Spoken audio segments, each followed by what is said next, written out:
Buenas noches, queridos oyentes, y les saludo en la charla de turno organizada por la Casa de Rusia en Barcelona con el apoyo de la Universidad Estatal de San Petersburgo. Yo me llamo Anton Sheikin, trabajo en el Departamento de la Física de las Altas Energías y Partículas Elementales de la Universidad de San Petersburgo y hoy me gustaría hablarles del tema que es uno de mis preferidos, no solamente en la física, sino en la cultura humana en general, diría yo. No en vano puse en la primera dispositiva un caleidoscopio. En la infancia fue mi juguete favorito y estoy seguro de que a muchos, cuando niños, les encantaba la belleza de estas figuras que aparecen en la ventanilla del caleidoscopio.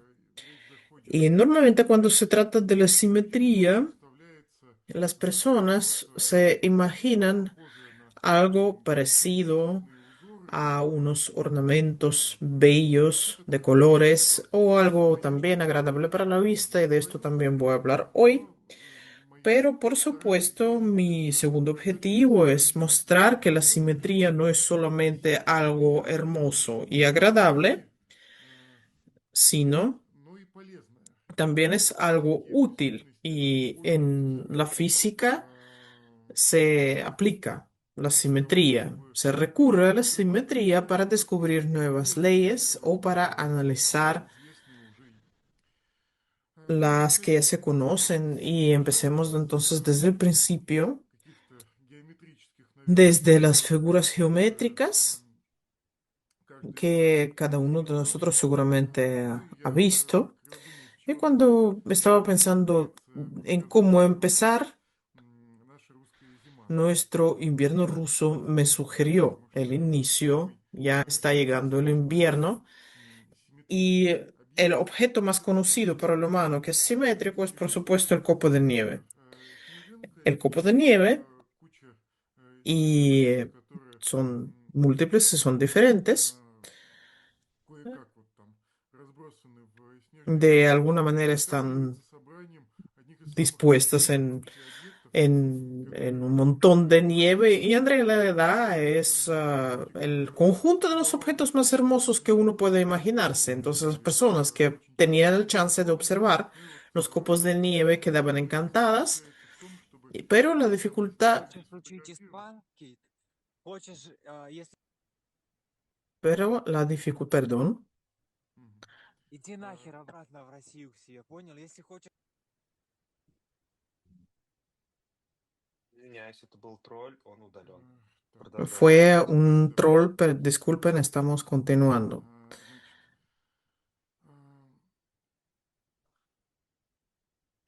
Si vemos desde cerca los copos de nieve, resulta que son uno de los objetos más bellos creados por la naturaleza.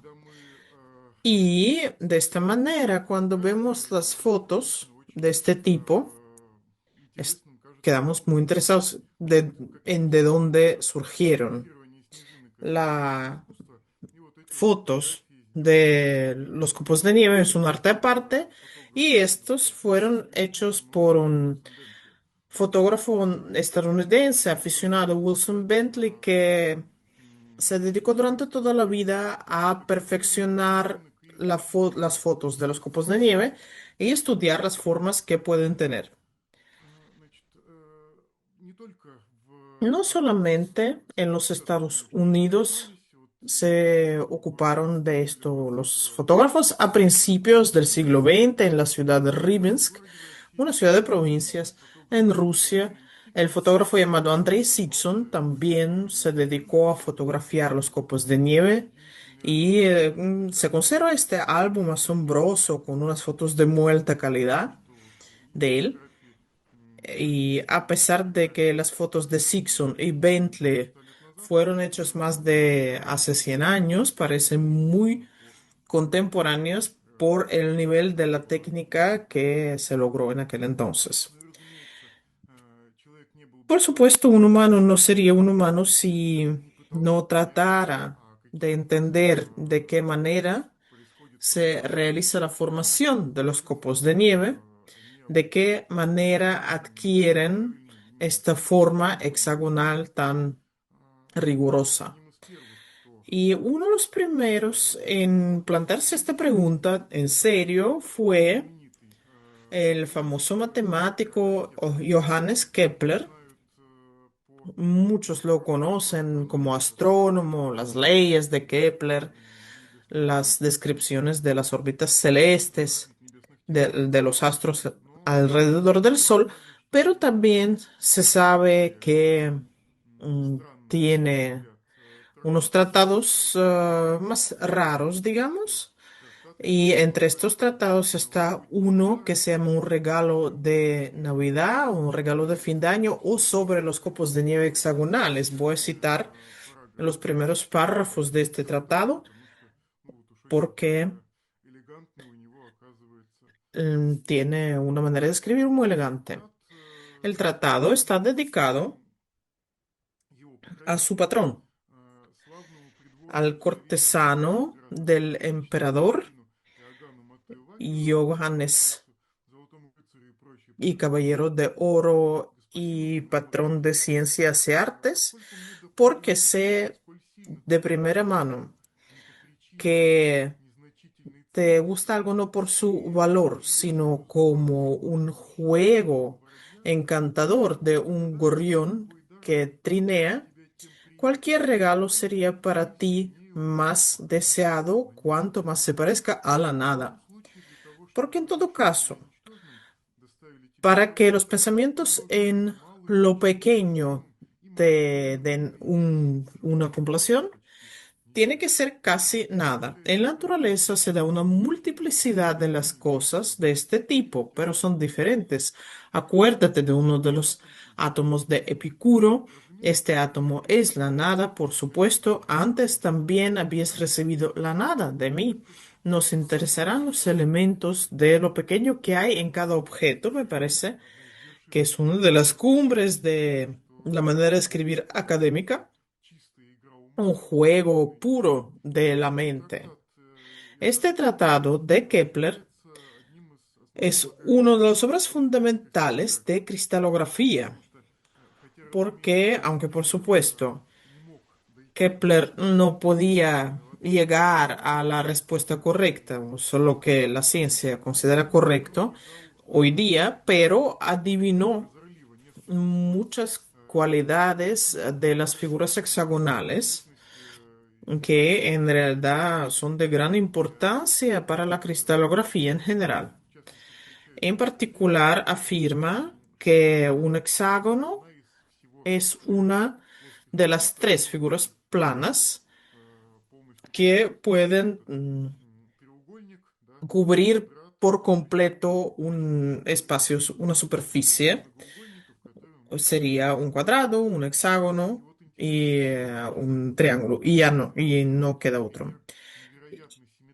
Un ejemplo de una estructura muy simétrica que tenemos en la naturaleza es algo que se parece a un montón de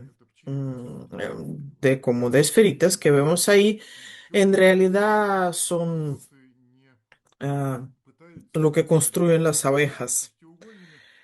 Son un panal. Y en realidad las abejas no intentan construir nada hexagonal, son como bolitas, pero después cuando la cera se hace más dura, por sí misma se convierte en figuras hexagonales. Y Kepler llega a la conclusión correcta de que de todas las figuras que pueden cubrir una superficie, el hexágono tiene la capacidad de cubrir mayor. Es lo que más se parece a un círculo. Por tanto, el panal hexagonal va a contener más miel. Y luego esto se confirma en la ciencia contemporánea. Y resulta que los cristales que tienen el hexágono como base tienen una fuerza de empaque, de capacidad mayor que los otros. Y entonces Kepler es la base del problema que se, se habla mucho entre los matemáticos hoy sobre cuánto más, qué capacidad de volumen puede tener una superficie. Y entonces la obra de Kepler lleva a algo más académico en la cristalografía.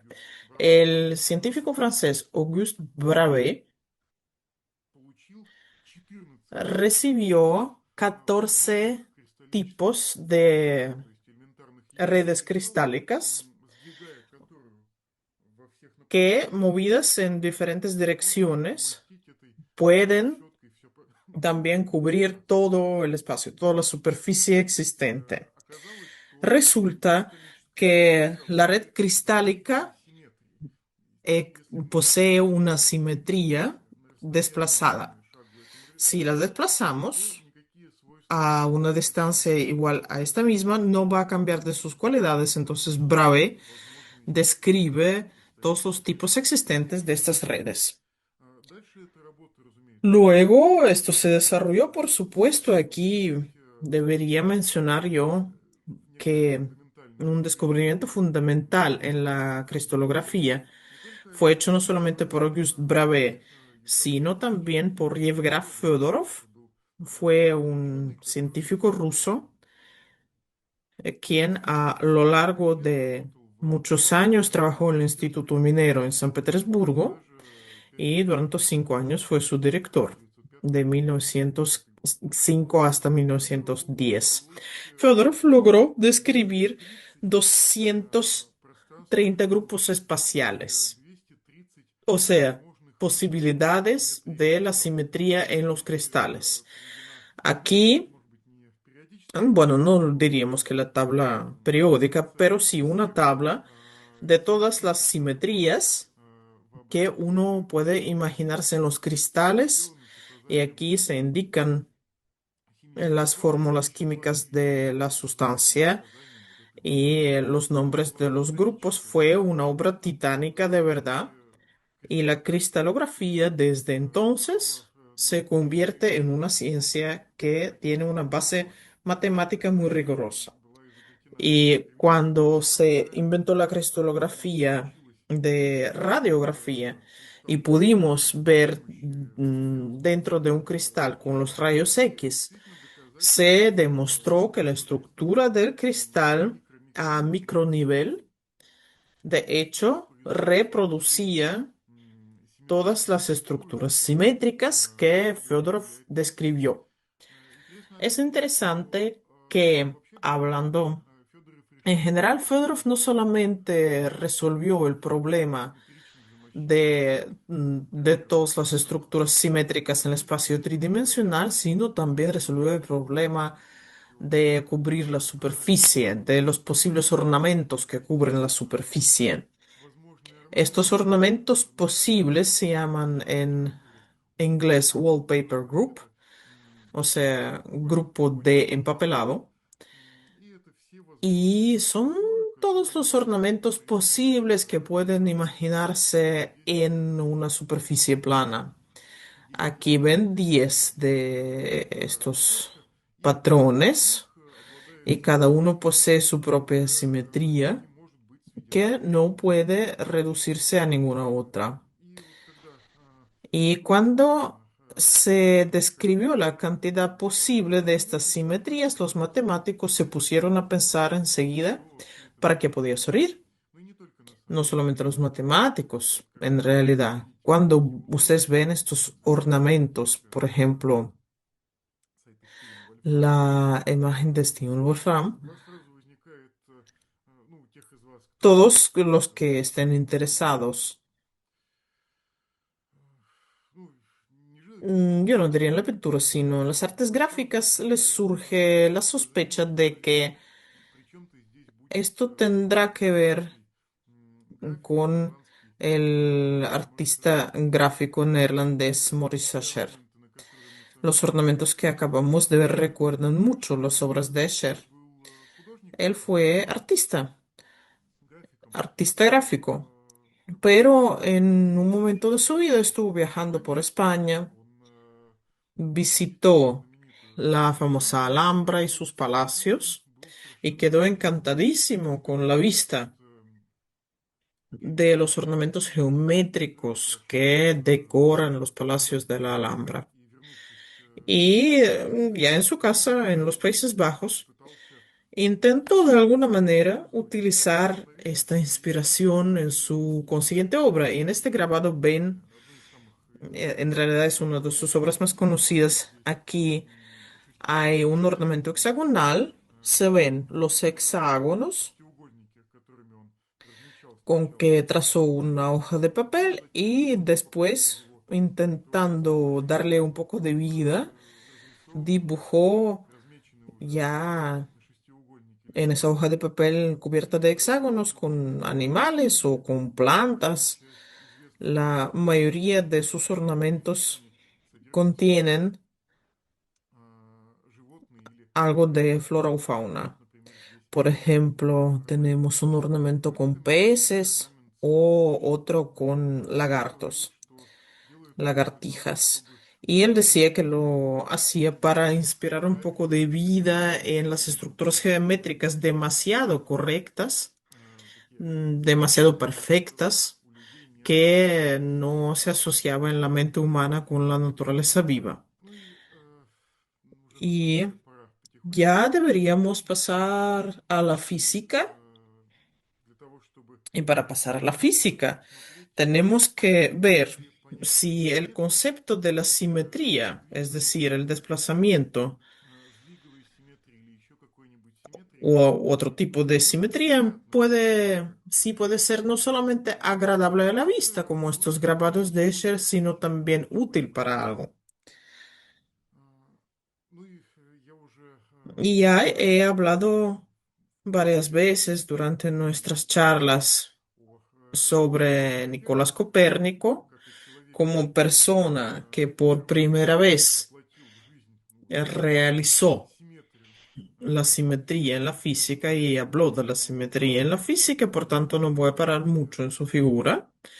Ya había mencionado que Copérnico fue la persona que hizo una revolución en la astronomía al colocar el principio de las coordenadas, de principios de los cálculos, desde el centro de la Tierra, lo desplazó hacia el centro del Sol, incluso en la imagen se ve, está desplazado un poco en cuanto al Sol, el principio de las coordenadas. ¿De qué manera podemos conectarlo con el concepto de la simetría? Copérnico mismo falleció sin haber visto el auge de su ciencia y el prólogo, su discípulo escribió de manera bastante cuidadosa. No, no queremos decir nada con esto, solamente afirmamos que si se toma el inicio de la circunvalación, no en el centro de la Tierra, sino cerca del centro del Sol, los cálculos matemáticos se vuelven más cómodos, pero en realidad las personas entendieron qué fue lo que quería Copérnico y después Giordano Bruno también de manera muy abierta y clara afirmó que era lo que significaba este sistema del mundo que ofrecía Copérnico, donde el Sol está en el centro. Y Giordano Bruno tiene un tratado que se llama En festín en las cenizas, o de otra manera, el festín durante los miércoles, del miércoles de ceniza. Y ahí Giordano Bruno afirma de manera general algo que se sigue del sistema del mundo que ofrece Copérnico.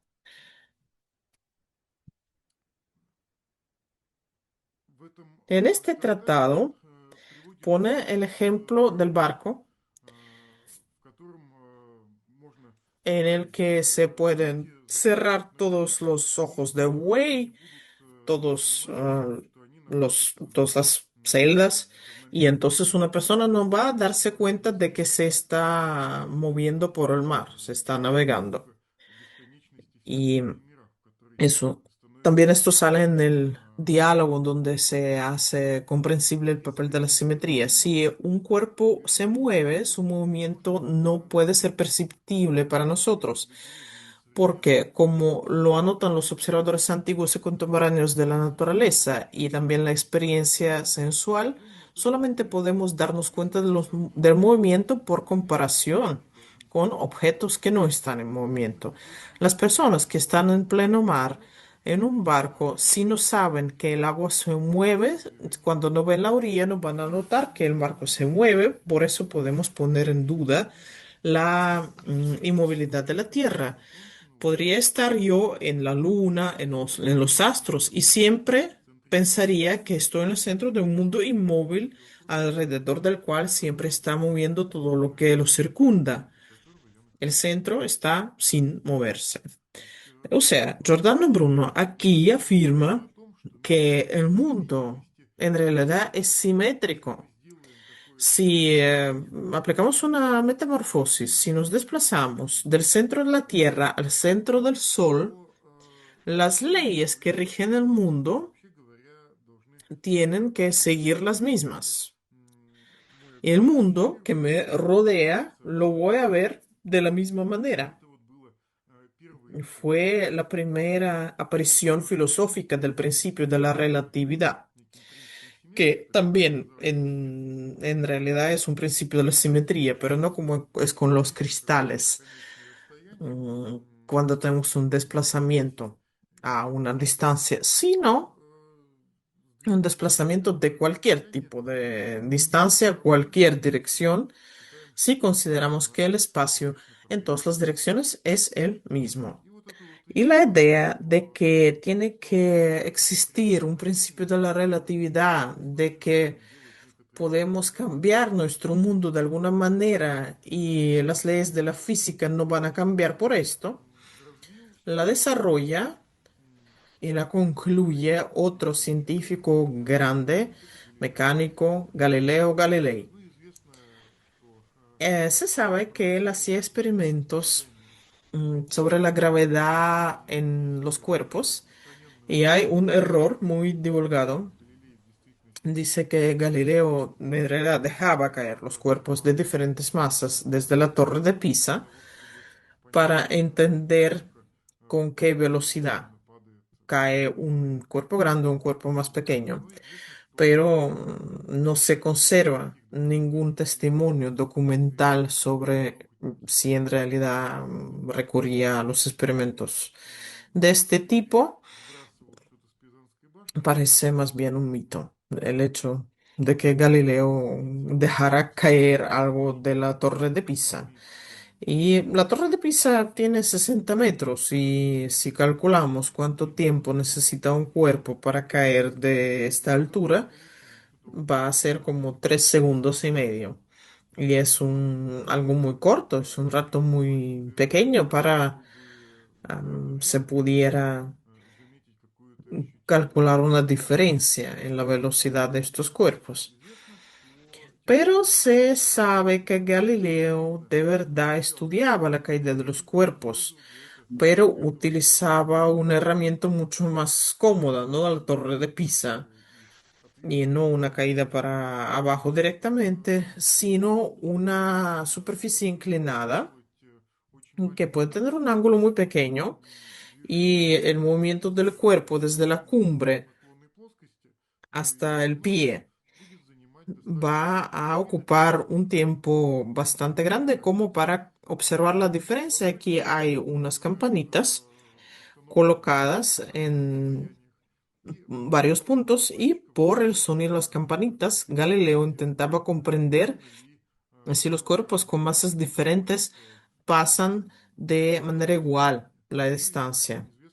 Y se sabe que igual a la conclusión, que hoy se conoce como la ley de la caída libre, que el cuerpo, perdón, el campo gravitatorio de la Tierra, aunque no se conocía la gravedad como tal, era antes de Newton, Entonces, por influencia de la gravedad, todos los cuerpos caen con la misma aceleración. ¿Qué tendría que ver este experimento que contradecía la física de Aristóteles? Que tendría que ver con ningún tipo de la simetría. Pero el genio de Galileo no se expresó solamente en que él pudiera poner los cimientos del experimento físico, sino que inventó otra manera de comprobar las teorías físicas. Y no solamente lo inventó, le devolvió la popularidad, no un experimento real, sino mental.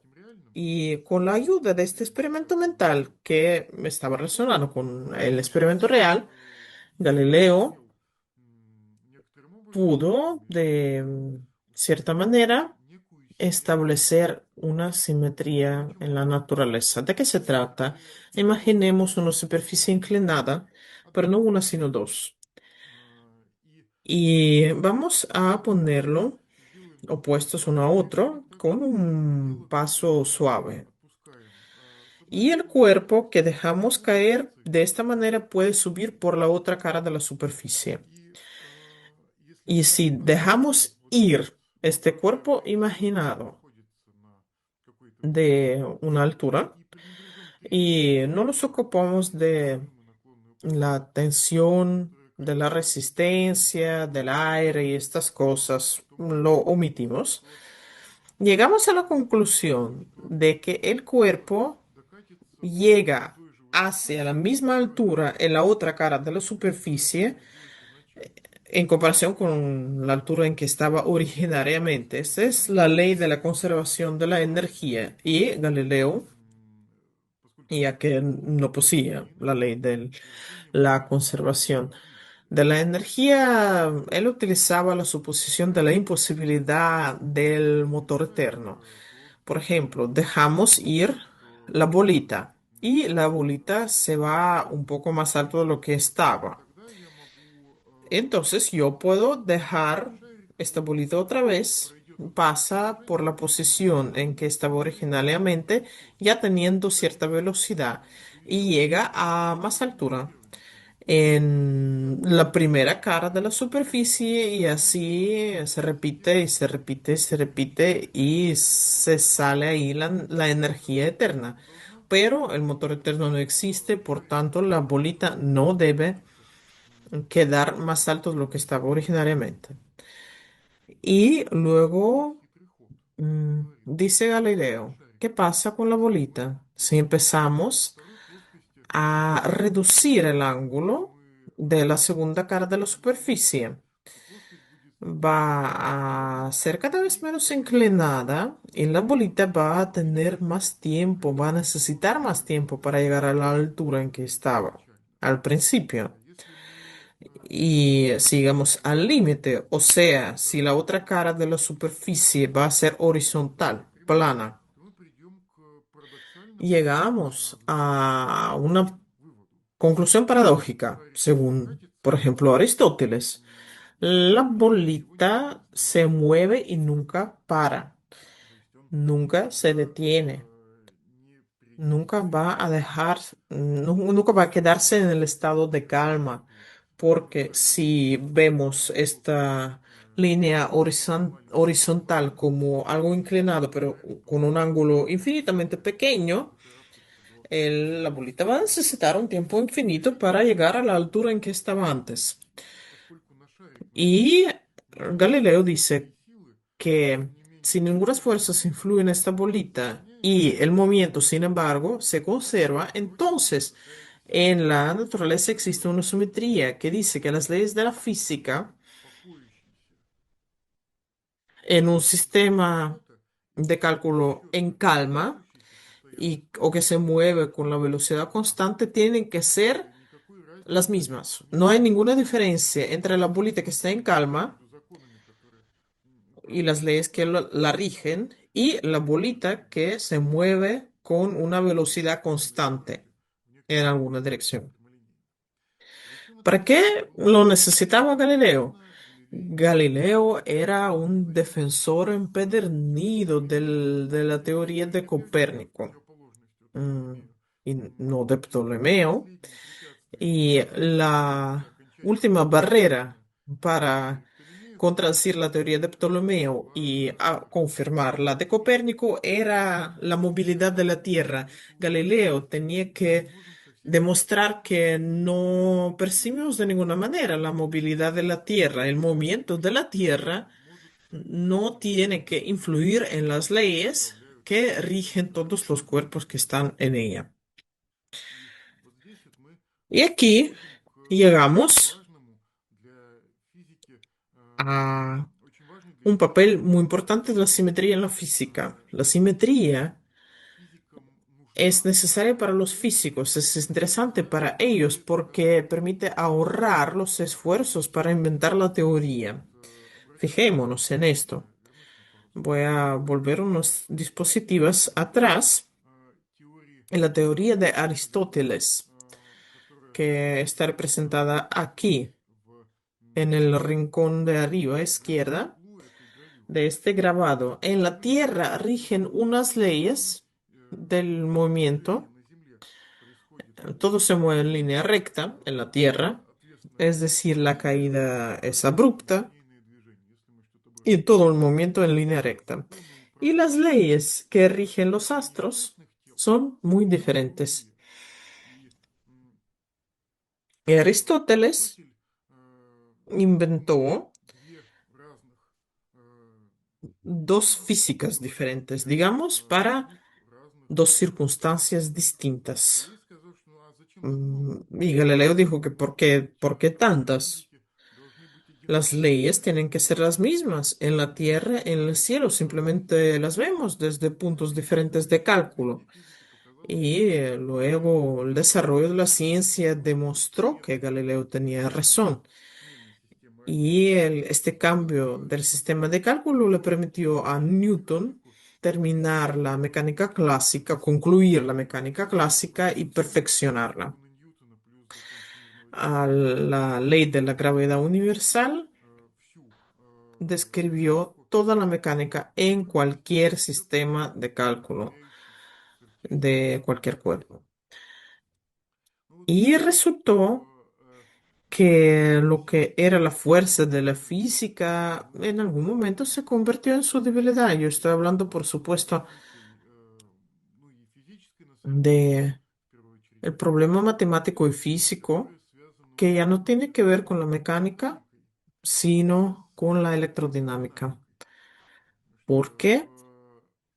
En la segunda mitad del siglo XIX, en los años 60, el famoso científico inglés James Maxwell describió por completo las leyes que rigen la electricidad, el magnetismo. Aquí tenemos su retrato y una tabla en el monumento dedicado a él donde están las famosas ecuaciones de Maxwell.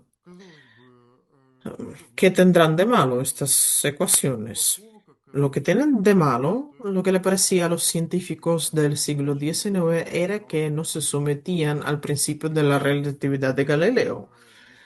Y si pasamos al sistema de cálculo que se está moviendo con cierta velocidad, estas ecuaciones no conservan su fórmula, lo cual quiere decir que la física cambia y entonces Galileo no tiene razón y hay que inventar las nuevas leyes de la física. Todas las décadas antes del siglo XX, los físicos estuvieron discutiendo quién tenía razón, si Maxwell o Galileo, si había que corregir la teoría del magnetismo, esto lo pensaba la mayoría, si había que corregir la mecánica. Eso no era la mayoría lo que pensaba así. Y lo interesante es que nadie pensaba en aquel entonces en la simetría. Los físicos empezaron a utilizar el concepto de la simetría gracias precisamente a la persona quien resolvió esta contradicción. Por supuesto, estoy hablando de Albert Einstein. Aquí pongo la primera página de su famoso artículo en el que expone la teoría especial o parcial de la relatividad que se llama para la electrodinámica de los cuerpos en movimiento. Y me parece importante citar el primer párrafo porque contiene una palabra muy importante para nosotros. Se sabe que la electrodinámica de Maxwell, como la conocemos hoy, lleva, en cuanto a los cuerpos en movimiento, a la asimetría que es atípica a los fenómenos mismos. O sea, a Einstein no le gusta que la electrodinámica de Maxwell aplicada a los cuerpos en movimiento no sea simétrica. Es decir, en la teoría hay alguna división que, según la razón común, no debe existir. Pero Einstein pone un ejemplo. Si tenemos a un conductor, un cable y un imán, la electrodinámica contemporánea, Einstein describe el surgimiento de la corriente en este cable según lo que se mueve en relación con otra parte. Pero a Einstein no le gusta. Galileo dijo que no importaba qué era lo que se movía, qué era lo que no se movía, porque el sistema de cálculo no influye en las leyes de la física, pero la electrodinámica muestra otra cosa. Por tanto, Einstein se planteó el objetivo de encontrar una descripción más simétrica de la electricidad y el magnetismo y lo logró. Y en una de las charlas anteriores hablaba de que Einstein durante toda su vida intentó construir la teoría de unir algo, de la unidad. Y, por ejemplo, de unir la electricidad al magnetismo a través de la simetría para unificar los niveles de la descripción en diferentes sistemas de cálculo. Es uno de los logros principales de Einstein. Y aquí hay que señalar que Einstein no de inmediato se dio cuenta de qué simetría en particular se trataba, qué fue lo que encontró. Él consideraba que la teoría especial de la relatividad tenía que ver con la electricidad y el magnetismo, pero su profesor de geometría, Germán Minkowski, supo un poco más tarde que la simetría de que trataba la teoría de la relatividad era la simetría del espacio y el tiempo. Él dijo, desde hoy, el espacio como tal y el tiempo como tal deben perder la independencia y solamente su unificación debe conservar el sentido. Eso lo dijo en 1907. Es una cita muy famosa. Y 3 años después de esta afirmación de Minkowski, Vladimir Ignatowski, un científico ruso, llegó a otro paso lógico. Él quería encontrar la fórmula de la teoría especial de la relatividad o de la metamorfosis de Lorentz, o sea, cambio del sistema de cálculo en velocidades grandes, y es algo que los hace aplicables esos cambios del sistema de cálculo. Y él lo llevaba a la llamada teoría de los grupos. Yo mencioné varias veces grupos en la matemática, pero en ningún caso los definí. Y en esta imagen puedo intentar darles una definición más o menos intuitiva. Aquí tenemos 3 sistemas de cálculo. De laboratorio, la que está en calma, el que está en calma, donde el tiempo va para arriba y la coordenada en la superficie horizontal. Existe también el sistema de cálculo que está relacionado con el del laboratorio, por un parámetro de cambio del sistema de laboratorio. pasamos a otro sistema de cálculo que se mueve con una velocidad v, por ejemplo. Cuando estoy en este sistema azul de coordenadas, azul más oscuro, el tiempo está un poco inclinado, la coordenada también un poco inclinada, y puedo de este sistema azul oscuro llegar al sistema celeste con dos comitas ahí. Entonces, ¿qué es el grupo? Cuando estamos hablando que el cambio produce un grupo, afirmamos que estos dos cambios de lo negro hacia lo azul, de lo azul hacia lo celeste, podríamos hacerlo con un cambio, con la velocidad que sería la suma de las dos velocidades. Aquí se trata de la metamorfosis de Lorentz, una suma más complicada que lo normal, la geométrica, pero bueno, esto no cambia lo esencial, está claro. Un grupo es una multitud de objetos, un conjunto que pueden multiplicarse, que pueden adicionarse y la acción que se produce en un elemento no nos tiene que llevar para afuera del grupo.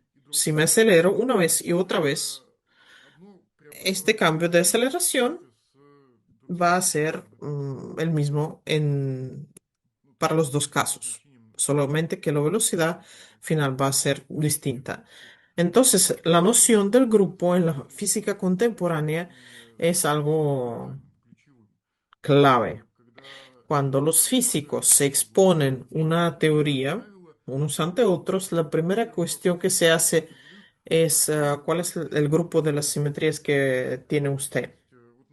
Los desplazamientos forman un grupo, los pasos entre sistemas de cálculo, los giros, todo esto produce un grupo y hay una gran variedad de grupos interesantes en el que se basa la física de las partículas elementales hoy. Y el mérito es de la científica alemana M. Noether, quien formuló el teorema general que es la piedra angular de la física contemporánea y que dice que si existe una simetría en su ciencia, por ejemplo, podemos desplazarnos en el espacio o en el tiempo o girar alrededor de un eje o producir otras acciones. Entonces, si se produce alguna simetría, a cada una de estas simetrías le va a corresponder una magnitud que se conserva. Por ejemplo, el impulso de los cuerpos es una magnitud que se conserva y se relaciona con los desplazamientos del sistema. La energía de los cuerpos se conserva si tenemos una invariedad de los sistemas en cuanto al desplazamiento en el tiempo. El momento del impulso es la magnitud que se conserva y que surge dentro de un sistema donde tenemos una simetría en cuanto a los giros, etcétera, etcétera. O sea, todas las magnitudes que se conservan de alguna manera están relacionadas con las simetrías de los cuerpos. Y a los físicos les encantan las leyes de la conservación y por tanto el teorema de Noether les sirve como una ayuda enorme, una herramienta muy buena. Deberíamos señalar que no todos los físicos vieron con tanto entusiasmo el método de la teoría de los grupos. Mi antepasado científico que había mencionado, Vladimir Fock, no le gustaba mucho la teoría de los grupos y la llamaba la peste de los grupos, Gruppenpest. Más interesante, por tanto, es el hecho de que uno de los resultados más hermosos de su trabajo tiene que ver precisamente con la simetría.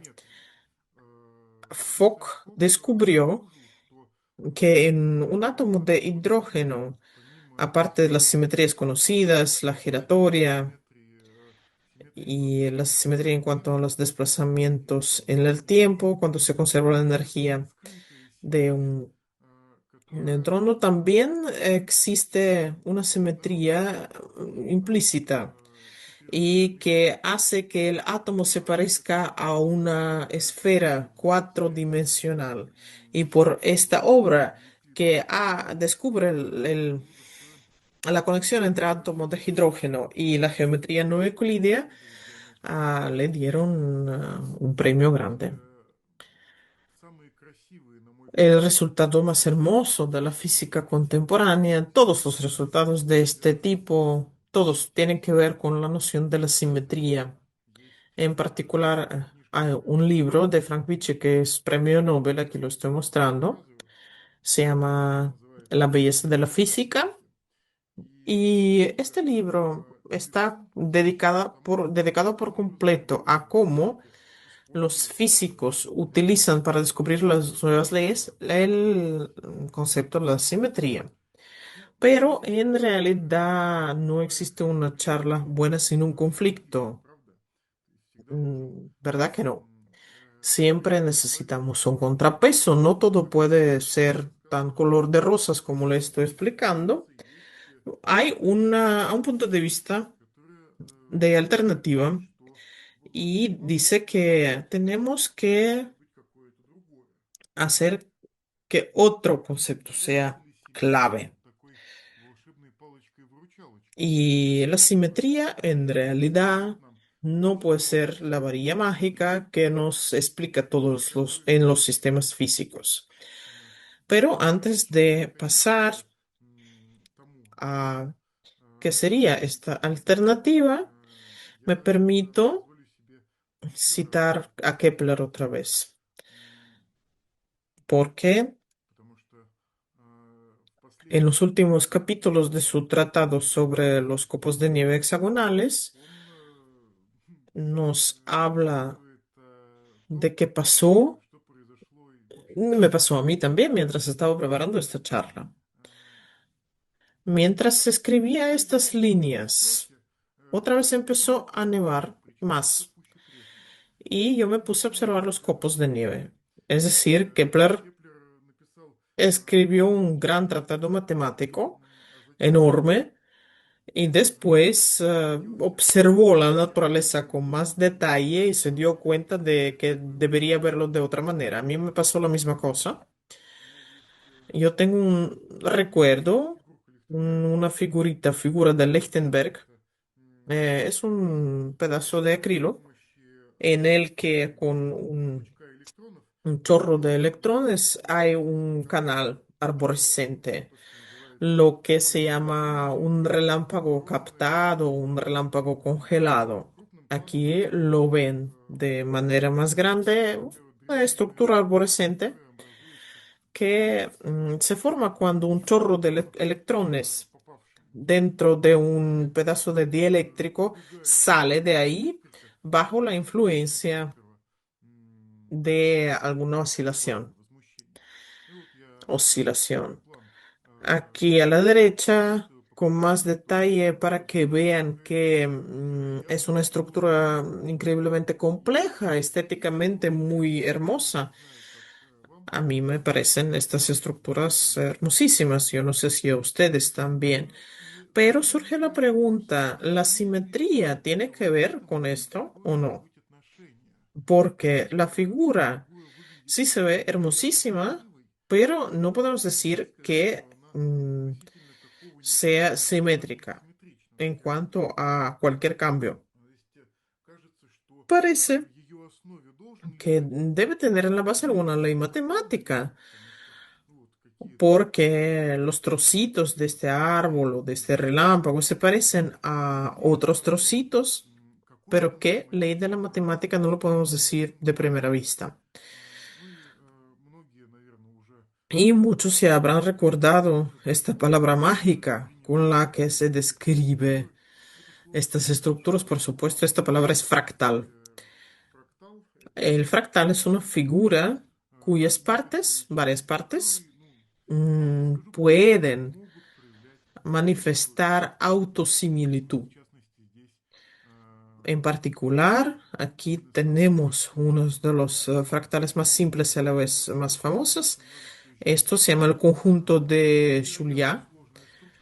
Es una estructura infinitamente compleja. Si pudiéramos acercarnos, veríamos de que de cada punto salen ramitas y ramitas y las formas de estas ramitas es intrincadísima y complejísima, pero en realidad toda esta estructura arbórea autosimilar se describe con una fórmula única, una fórmula.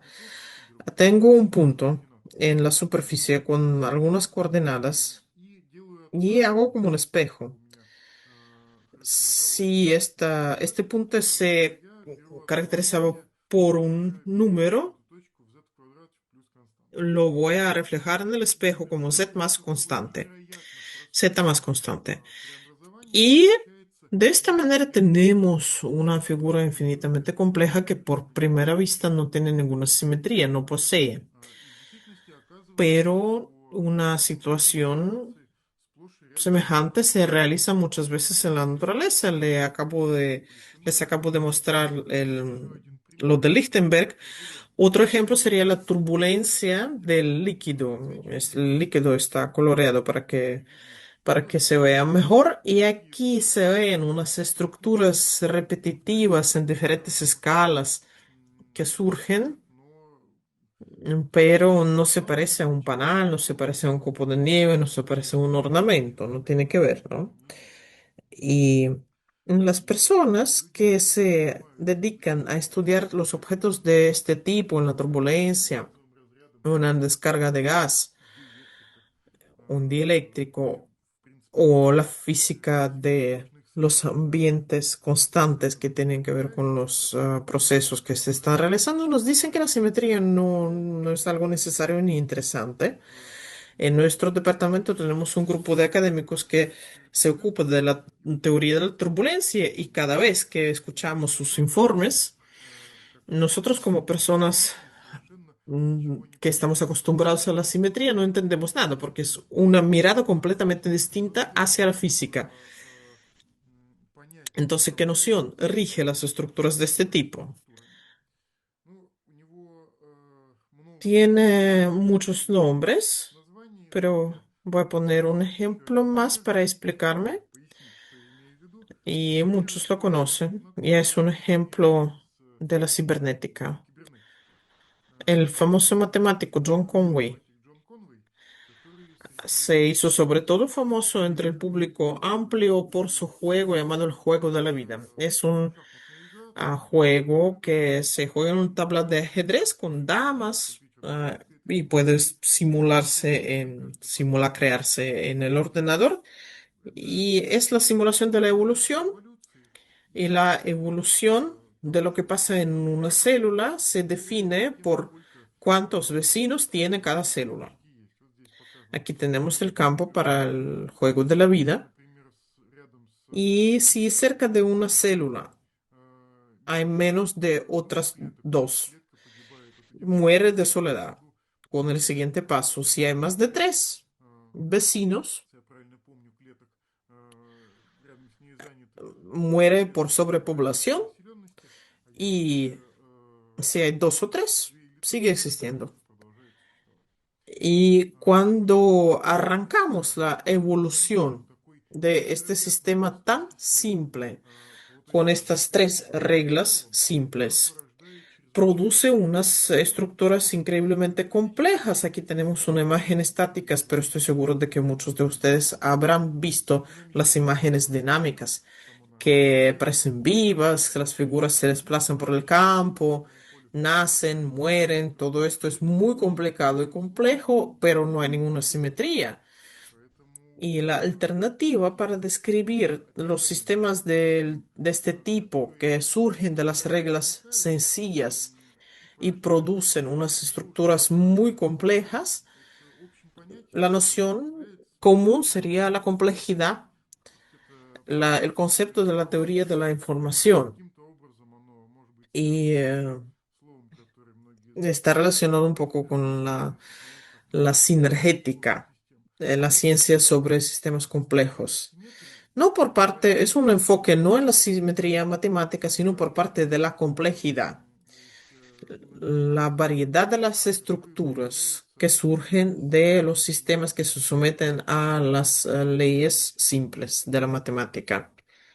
Entonces, ahora en la física no es que sea una lucha, sino es un debate, sí, entre los físicos de la vieja escuela que piensan con la simetría, como nos enseñó Galileo, Einstein, Lorentz, Noether y otros, y los físicos de la nueva generación que entienden que para describir lo más interesante, por ejemplo, las neuroredes de la inteligencia artificial, ya no sirve la simetría. Necesitamos otro paradigma.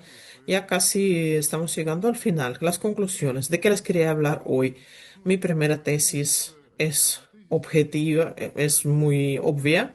Los objetos simétricos les gusta a la gente porque permiten ahorrar el pensamiento. Si estudiamos un objeto simétrico, nos parece que los podemos entender simplemente con un par de fórmulas matemáticas sencillas.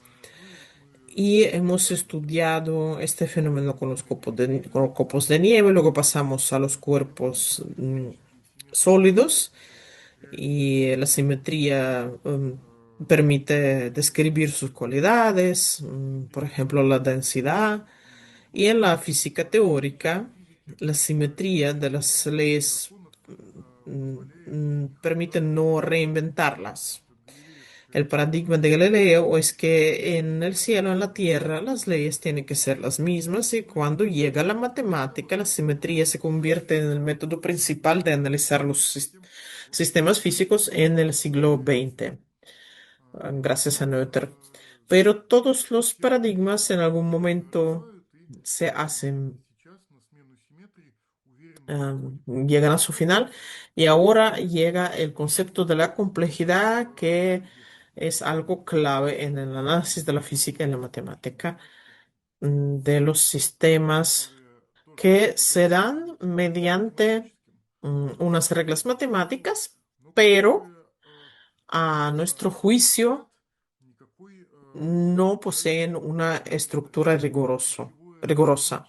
La diferencia entre la simetría y la complejidad es que la simetría es una fórmula matemática breve, corta, que tiene una realización muy obvia, muy compacta.